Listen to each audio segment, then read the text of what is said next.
Revelation 3368. From the 15th of December 1944. Belief in the working of the forces condition. People close themselves off from true knowledge if they don't believe in the working of spiritual forces, for faith is the first condition for them to be able to work.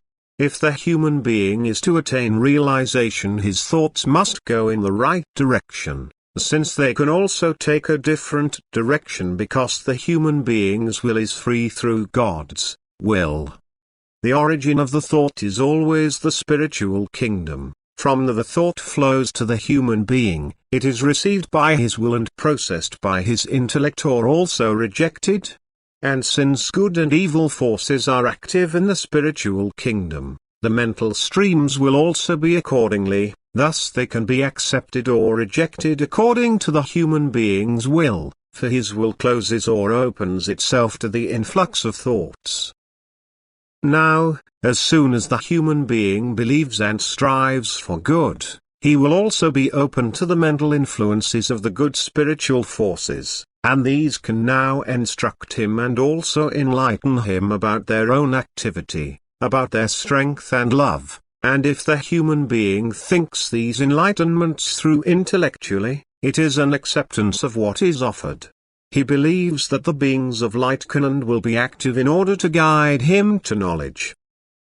But equally the bad forces can influence him and impart thoughts to him in such a form that he believes to be the originator of these thoughts himself, and understandably they will be such that they deny any connection of the spiritual kingdom with earth and any working of mature beings for the benefit of people, so that they make the human being unreceptive to the good influences and the human being closes himself against them because he does not believe in their strength and power. Then these beings of light can no longer express themselves. They do not find an open ear, and compulsorily no knowledge can be imparted to people. And therefore people will always live in spiritual darkness as long as they don't make contact with the light-bringing beings through their will, which, however, presupposes faith in the working of these forces. This can also be expressed unconsciously when the human being hopes and waits for inner enlightenment, when he believes that right thinking will bring him enlightenment even though he does not know the origin of the thought. But this ignorance is then only a state which is quickly remedied, for the desire for knowledge is at the same time a concession of a power which can impart knowledge to him and thus also an opening up to it. As soon as the human being believes in God's love, it will also be easy for him to believe that this love can and will increase his knowledge and that God has many possibilities to impart this knowledge to him.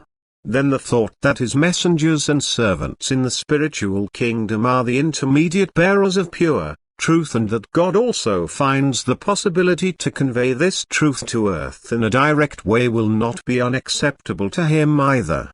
For anyone who believes in God will also believe in unusual activity if he takes into account the great spiritual hardship, the state of people's remoteness from God and ignorance.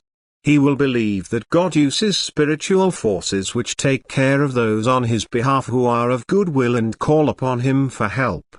But the knowledge of pure truth is help.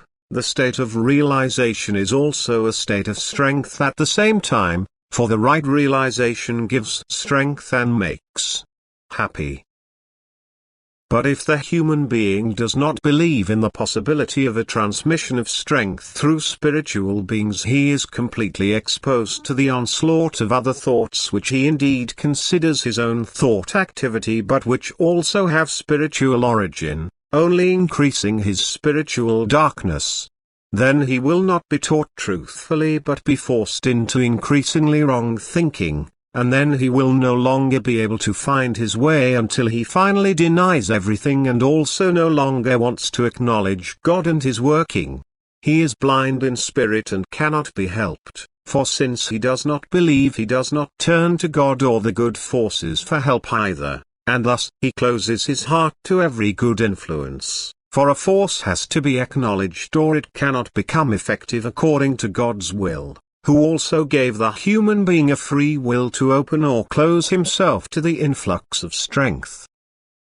Amen.